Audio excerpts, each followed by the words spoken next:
Pergunta 99. Mais uma vez, a pergunta 99 do nosso Catecismo Maior. O Catecismo Maior de Westminster, na pergunta 99. Lembrando que essa pergunta, meus irmãos, ela, em sua resposta, é uma resposta bem longa, que traz aqui as regras ou os princípios que devem ser observados para a correta compreensão dos 10 mandamentos. Na última quarta-feira, nós vimos a primeira regra, que é a afirmação acerca da qual que diz que a lei do Senhor Deus ela é uma lei perfeita. Nós vimos isso na última semana, que a lei ela é perfeita e a todos obriga integralmente e para sempre a sua plena obediência, de acordo com a justiça dela, de modo que exige a máxima perfeição no cumprimento de cada dever e proíbe o menor grau de qualquer pecado. Hoje, nós haremos a segunda regra, apenas a segunda regra, que eu farei a leitura agora dela. Mais uma vez a pergunta 99 diz: que regras devem ser observadas para a correta compreensão dos 10 mandamentos? Resposta: para a correta compreensão dos 10 mandamentos, devem se observar as seguintes regras. Aí vamos ver. Regra número 2, que a lei é espiritual e, portanto, abrange o entendimento, a vontade, as afeições e todas as outras faculdades da alma, bem como palavras, obras e procedimentos. Então, essa é a segunda regra.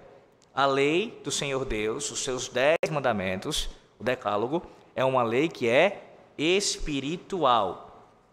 E aí você já deve se perguntar, pastor, o que é que espiritual significa aqui nesse contexto?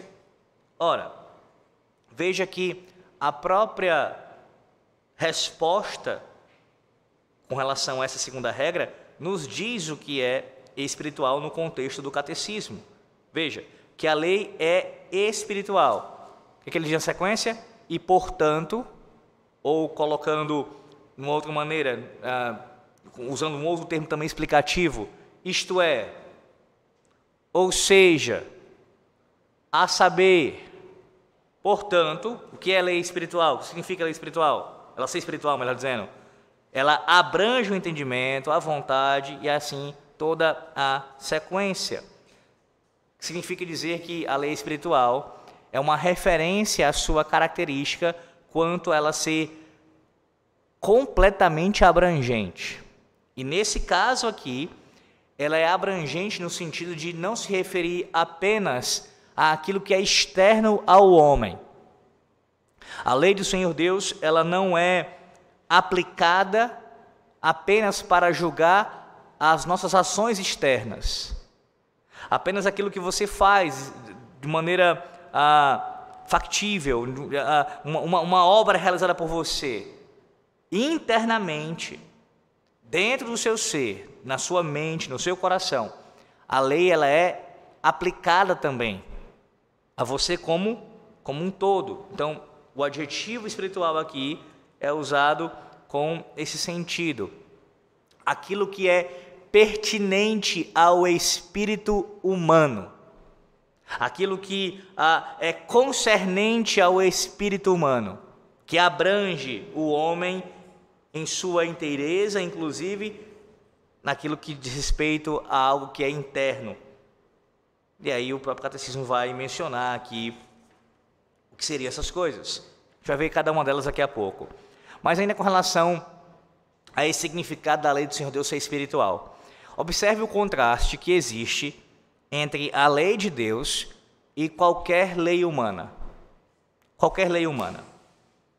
Veja, por mais que você entenda, e eu espero que os irmãos possam ter essa compreensão, se ainda não tem, possam ter essa compreensão um dia, que qualquer lei humana, ela deve ser baseada na palavra de Deus. Pastor, mas em nossa realidade não é assim, muitas leis não são baseadas na palavra de Deus. Tudo bem, eu estou querendo dizer que esse é um pressuposto que eu defendo. Toda lei deve ser baseada na própria lei do Senhor Deus. Ela deve ser a lei que rege qualquer outra lei. Mas mais que você creia da mesma forma que eu quanto a isso, que qualquer lei humana tem que ser baseada na lei de Deus, ainda assim, a tratativa disso na prática, ou seja, uma autoridade humana, um homem que está ali colocado na condição, na posição de tecer um julgamento, este homem que vai tecer esse julgamento com base naquela lei que foi baseada na palavra de Deus, ainda assim esse homem só pode fazer um julgamento de caráter externo. Percebe?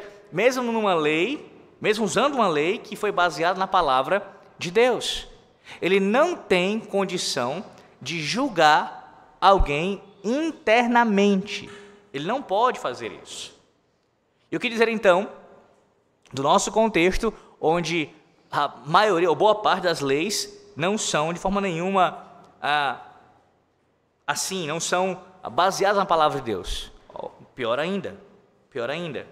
Mas o meu ponto aqui é salientar para vocês acerca desse caráter espiritual da lei de Deus. Nenhuma lei humana consegue abranger isso. Colocando de outra maneira, só Deus, como diz a nossa confissão de fé, no capítulo 20 da confissão de fé de Westminster, acerca da liberdade de consciência, só Deus é Senhor da consciência.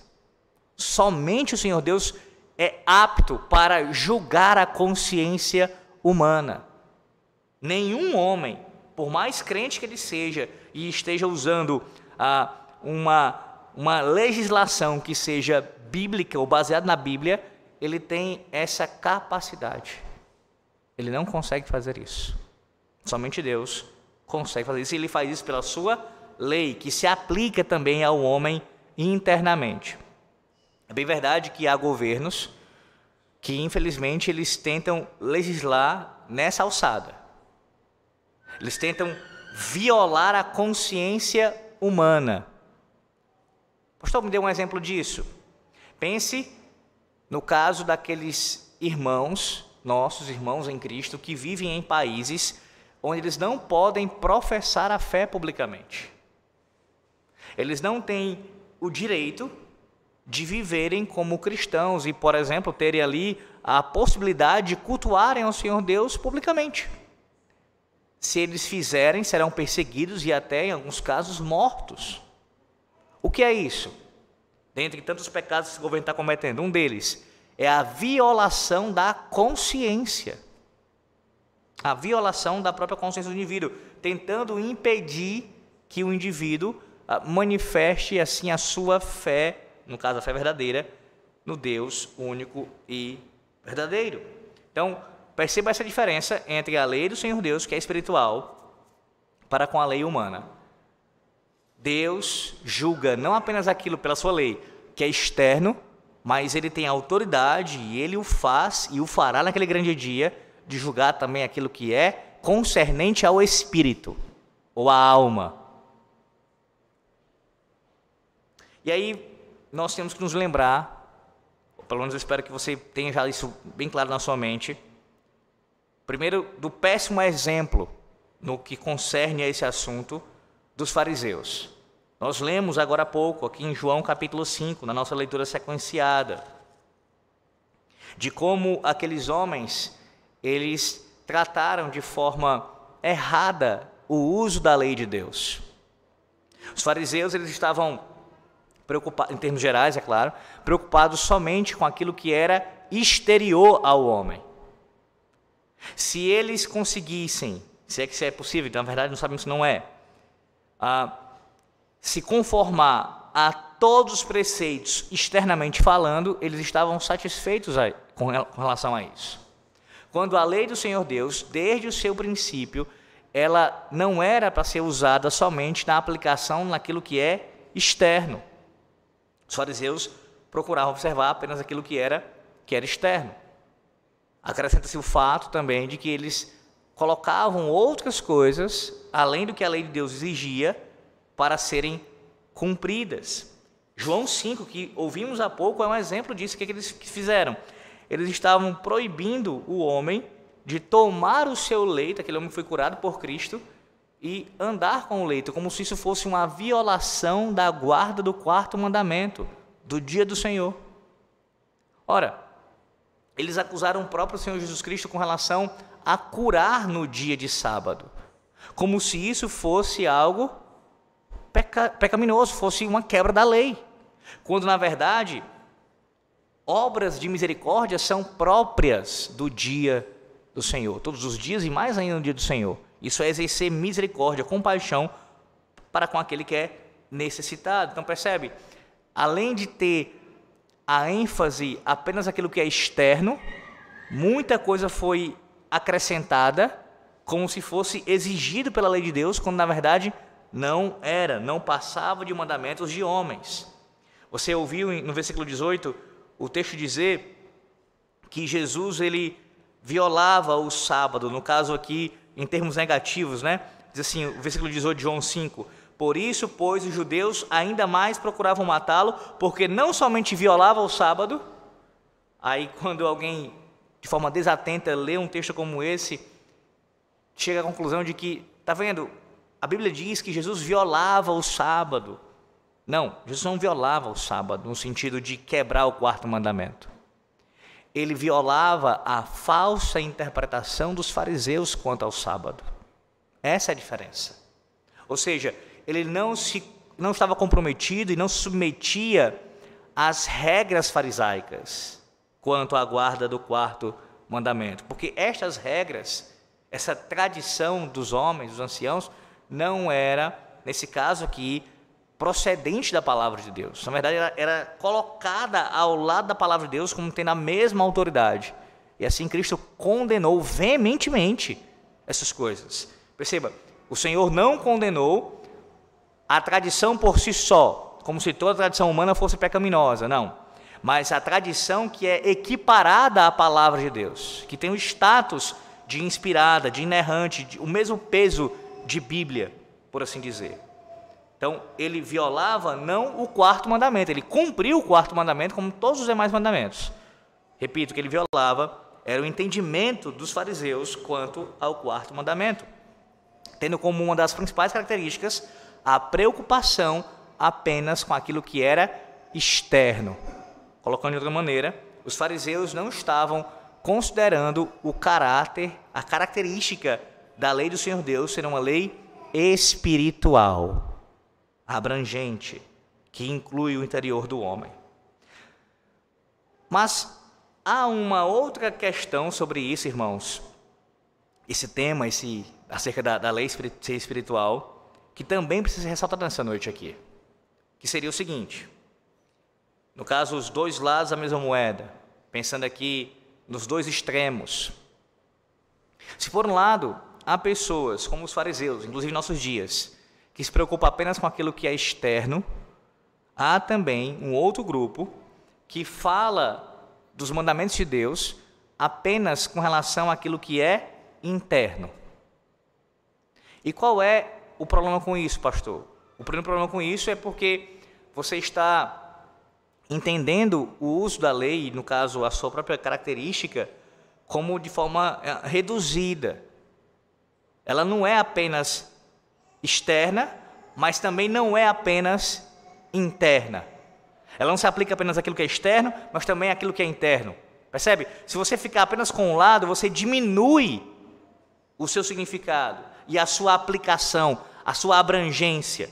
Se você disser que é somente um ou somente o outro, ela é as duas coisas, ou se aplica das duas formas, externa e internamente. Também porque isso acaba sendo algo que se torna muito subjetivo. No meu coração, diz o indivíduo, no meu coração eu obedeço. No meu coração, você não pode falar isso com relação a essa questão, porque dentro de mim, você não sabe o que eu estou pensando dentro de mim. Veja, é claro que essa fala ela é cabível em certos contextos. Quando eu estou dizendo que ela está errada, é quando ela é usada para se defender um comportamento de que a pessoa não está agindo corretamente no sentido externo com relação a um mandamento divino. Pastor, seja mais claro. Eu já citei esse exemplo numa outra situação, acho que falei para os irmãos já isso, mas vamos lá. Acho que ele vai contribuir nessa questão. Eu tenho um amigo que ele dizia o seguinte: a gente estava numa igreja há muitos anos, a gente congregava na mesma igreja, e eu discordando das letras das canções que eram ali cantadas, eu digo: olha, Mas essa letra não está de acordo com a palavra de Deus. Ela é contra a palavra de Deus, a letra da canção, né? E ele dizia assim, esse amigo meu. Não, eu não concordo com tudo que está escrito ali não. Ou seja, ele não concordava. Mas o que eu faço? Eu estou lá no culto, eu pronuncio aquelas palavras, eu canto aquela canção, o que está escrito ali, mas na minha cabeça, dentro de mim, eu dou um outro sentido. Eu faço uma reinterpretação das palavras que estão sendo ditas naquela canção. E por isso eu fico com a consciência tranquila, porque eu estou adorando a Deus dessa maneira. Algumas pessoas ouviriam isso e diriam, rapaz, que sabedoria. Que homem sábio. E olha que ele é um grande amigo, até hoje, tá? Mas não, isso é tolice. E eu falei isso para ele, obviamente. Isso é tolice. Isso é algo que é uma tentativa de auto-engano. Porque a Deus ninguém engana, obviamente. É uma tentativa de auto-engano. E não cumpre esse aspecto aqui, essa característica da lei do Senhor Deus. Ela é espiritual, mas ela não apenas abrange aquilo que é interno, ela também exige comportamento externo. Então, nesse caso, com relação ao culto solene, aquilo que é cantado, a letra que é proferida, a melodia que é usada, tudo que é externo, tem que ser em conformidade com a lei de Deus. Tem que ser. Bem como o culto como um todo. Não adianta, vamos fazer um exemplo bem prático disso. Próximo domingo, comece a fazer alterações no culto. A pregação, o sermão não vai ter fazer nenhum sentido. Tudo que é externo. Os sacramentos vão ser mudados, né? Vai colocar outros sacramentos, vai substituir os elementos, no lugar de ser pão e vinho na ceia, vai ser outros elementos. Começa a substituir tudo que é externo. Chega aqui e a gente diz, olha, o que importa é o que é interno. O que eu estou apresentando no meu coração para o Senhor Deus. Externamente não tem nenhuma importância, nenhum valor. Aqui são só os meios, apenas as formas externas. Deus não vai olhar para isso. Deus não se preocupa com isso. Essa fala, ela denota que a pessoa é completamente ignorante quanto às exigências de Deus com relação àquilo que é externo, na sua palavra. Na sua palavra, Deus está interessado sim com aquilo que é externo. Não tem nenhuma dúvida quanto a isso. Nós não temos nenhuma autorização para fazermos diferente daquilo que Ele mesmo ordenou. De maneira nenhuma. E isso não é apenas com relação ao culto, irmãos. É com relação a tudo em nossas vidas. Deus quer sim uma conformidade de comportamento externo com a sua palavra. Ou seja, quando Cristo condena a atitude dos fariseus, não é dizendo que não deveria haver preocupação nenhuma por parte dos discípulos com o comportamento, com as vestes, com o que se fala, com o que se faz. É claro que tudo isso deve ser visto, deve ser praticado conforme Deus ordena também. Mas que isso seja uma expressão de um coração sincero diante do Senhor Deus. De que internamente você foi transformado pelo Senhor Deus. Não pode haver desassociação, não pode haver duas vozes. Internamente você é um, externamente você é outro. Você expressa externamente aquilo que você é internamente, transformado por Deus. As coisas andam juntas, em sua integridade. Então, vejamos aqui agora cada um desses aspectos aqui mencionados no catecismo. Vamos lá. Primeiro, que a lei espiritual e, portanto, abrange o entendimento. Pastor, o que significa isso? Ora, significa que nós não podemos ter o nosso entendimento obscurecido ou distorcido. Também significa que nós não podemos crer naquilo que é falso, nem mesmo rejeitar aquilo que é verdadeiro. O teu intelecto, a tua inteligência tem que ser submissa à vontade do Senhor Deus, revelada na sua palavra. O que implica, por exemplo, no caso de questões doutrinárias. Aquilo que você crê enquanto doutrina é importante para o Senhor Deus também. A lei se aplica a isso também. Veja, isso não significa dizer que nós somos salvos pela nossa ortodoxia, pela nossa compreensão completamente perfeita da doutrina, até porque ninguém compreende perfeitamente tudo que a palavra de Deus ensina. Mas quer dizer que sim, nós devemos crescer nesse conhecimento. Devemos cada vez mais submeter nossa mente à revelação bíblica, à vontade de Cristo. Não podemos, de maneira nenhuma, anular o nosso entendimento como se não fosse abrangido pela lei do Senhor Deus. Isto é, o que você crê, o que você entende, o que você professa segundo o seu entendimento, deve ser conforme a lei de Deus. A lei de Deus. Segundo, veja que também a vontade. A vontade também, a lei é espiritual, ela também se aplica à nossa vontade. Significa que todas as nossas decisões, todas as nossas escolhas precisam ser baseadas de acordo com a lei de Deus. Eu não posso tomar nenhuma decisão que seja contrária à lei de Deus ou que não se conforme à lei de Deus. Primeiro, deixa eu me falar logo de uma situação bem específica que alguns perguntam, né? Mas, pastor, tem questões que a lei de Deus ela não menciona, a palavra de Deus não trata. Ora, veja, ela não é exaustiva quanto a certas coisas, até porque existem inúmeras circunstâncias. A questão aqui é os princípios. Os princípios. Deixa eu dar um exemplo bem simples. Pense no caso de alguém que vai comprar uma roupa nova. Eu vou comprar uma roupa nova. Onde essa minha decisão de comprar uma roupa nova e a escolha que eu farei, a lei de Deus entra nisso? Ora, entra e muito. Entra com relação aos princípios de modéstia cristã, no uso dessa roupa, como vai ser essa roupa. Entra com relação à questão das finanças.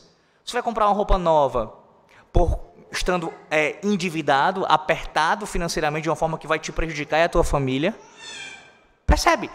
A lei de Deus, ela se aplica em mais de uma circunstância, apenas na compra de uma roupa nova, na decisão de comprar uma roupa nova.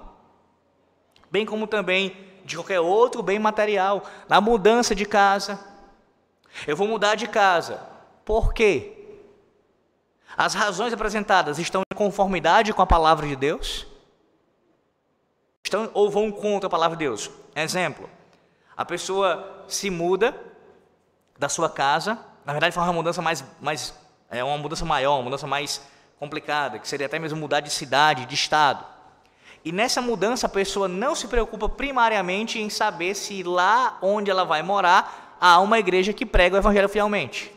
Ora, se essa pessoa muda-se para uma outra cidade, para uma outra região, que lá não tem nenhuma igreja que ela possa congregar, uma igreja fiel que prega o evangelho, essa pessoa está tomando uma decisão, fazendo uma escolha que é contrária à vontade de Deus. Por mais que a proposta que ela recebe morar ali seja algo que agrade a ela. Lembre-se do sermão que foi pregado aqui mais de uma vez em Ruth, capítulo 1, na última vez pelo reverendo Levi.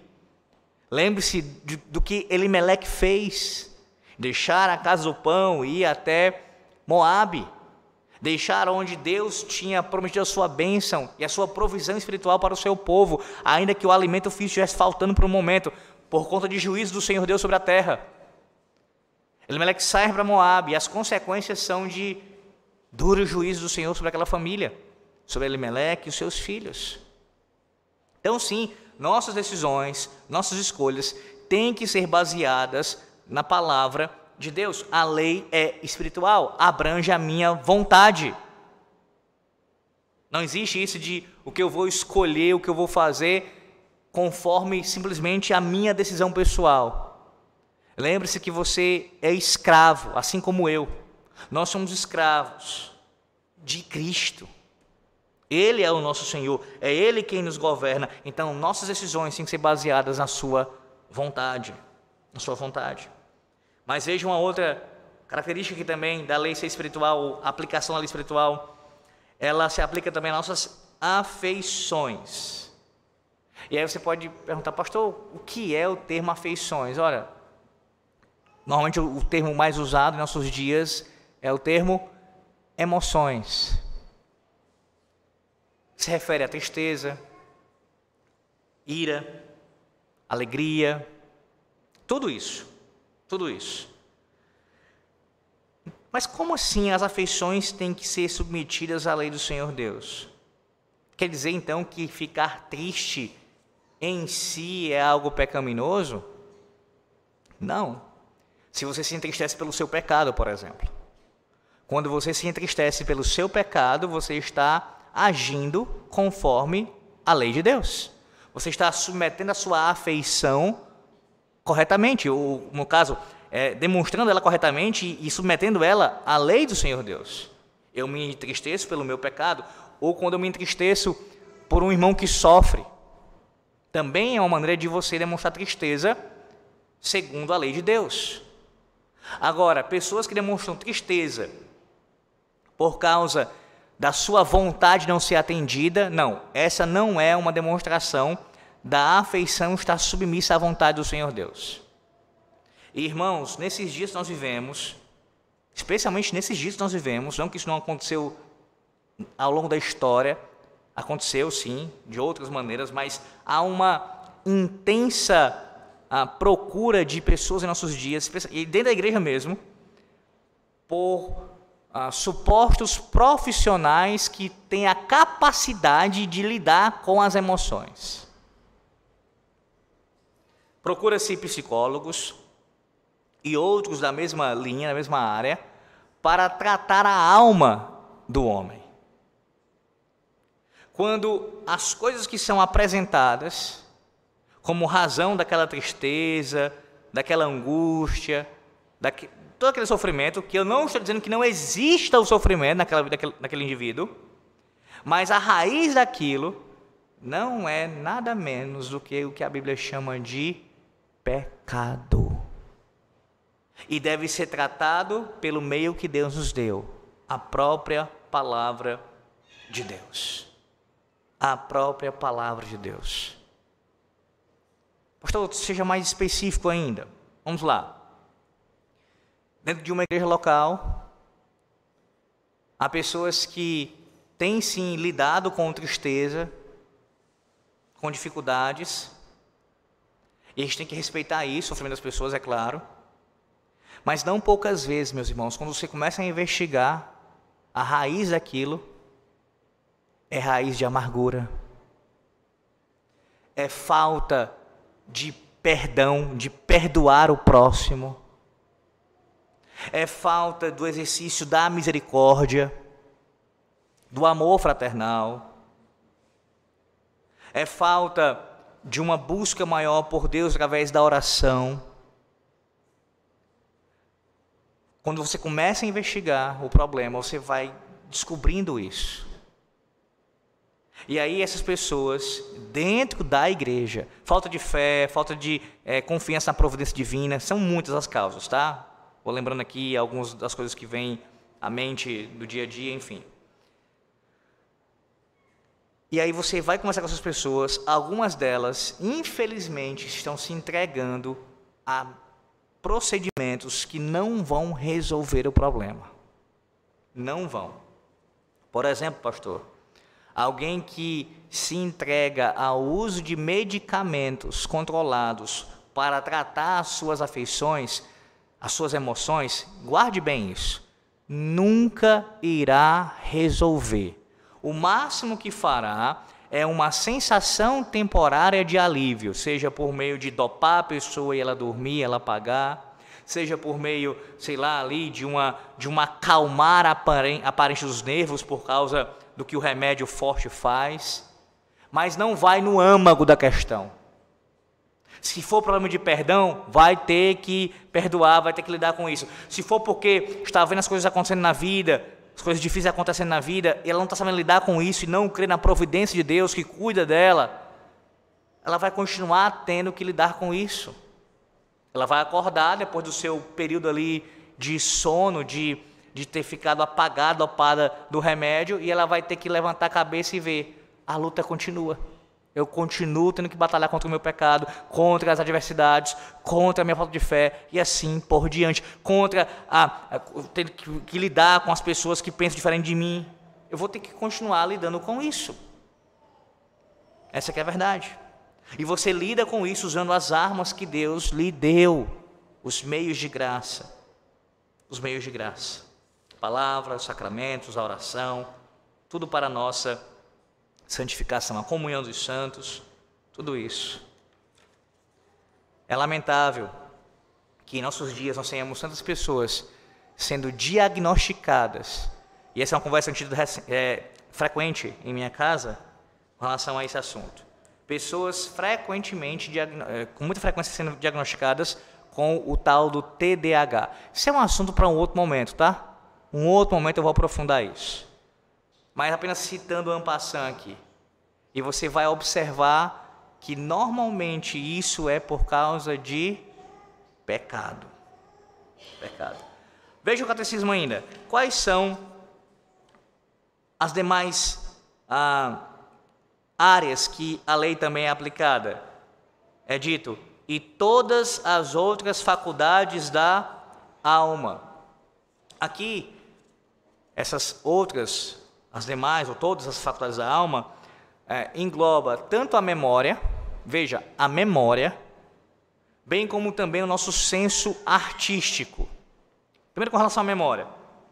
A nossa memória, ela também deve ser submetida à vontade do Senhor Deus. Aí você diz assim, mas pastor, como é que é isso? Porque tem coisas que eu pratiquei no passado que foram pecaminosas, e elas estão em minha memória. Sim, você não tem como deletar isso, nesse sentido. Mas você vai submeter a sua memória à lei de Deus. Como? Vindo um pensamento do seu passado, que está na sua memória, que é contrário à palavra de Deus, você vai imediatamente substituí-lo por aquilo que agrada ao Senhor Deus. Aquilo que é santo, que é puro, que é justo, que é bom. Lá, Filipenses capítulo 4. É o que você vai fazer. Você não tem como deletar, como eu disse, você vai submeter a sua memória a isso. E veja, você vai cada vez mais, assim, no andar com Deus, alimentar boas memórias. Na caminhada com o Senhor, para que quando você tiver em algum momento nesse sentido, ali em aflição, essas memórias, essas recordações servirem também para te ajudar na caminhada com Cristo. Mas também engloba o nosso senso artístico. Então, a forma como a gente faz e lida com elas, as artes, música, pintura, tudo, escrita, tudo que envolve as artes, e eu recomendo a você que ainda não ouviu o sermão que eu preguei sobre isso em Êxodo capítulo 31, está no canal da igreja.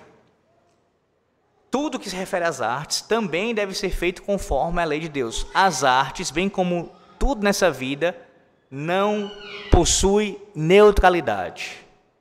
Eu vou escrever uma canção aqui, eu vou pintar um quadro, eu vou escrever algo, seja o que for, uma dança, tudo que envolva arte também deve ser submetido à lei de Deus. Ou alguém faz arte para a glória de Deus, ou não faz. Não tem uma terceira via, não tem um ponto aqui que vai tentar juntar as duas coisas. Ou glorifica a Deus, ou não glorifica a Deus. Então veja, nós temos a obrigação de também termos esse cuidado. O que você coloca diante dos seus olhos, o que você escuta, no que você se envolve em alguma medida com arte, seja até mesmo a sua produção, se você produz algo de arte, você precisa fazer tudo isso para a glória de Deus. E isso se refere à lei do Senhor Deus sendo aplicada a isso também. Ou, colocando de outra maneira, as artes sendo submissas, o seu senso artístico ser submisso à lei de Deus, porque ela é espiritual. Espiritual. Ainda é dito no final da resposta do catecismo, que nós concluímos, que ela bem como palavras, obras e procedimentos. Ela abrange a lei, ela abrange palavras, obras e procedimentos. Abra sua Bíblia em Romanos capítulo 7, Romanos 7, versículo 14. Peço que leia, por favor, quem encontrar. Porque bem sabemos que a lei é espiritual. Eu, todavia, sou carnal, vendido à escravidão do pecado. E agora, leia Deuteronômio capítulo 6, Deuteronômio capítulo 6, versículos 4 e 5, versículos 4 e 5. Ouve Israel,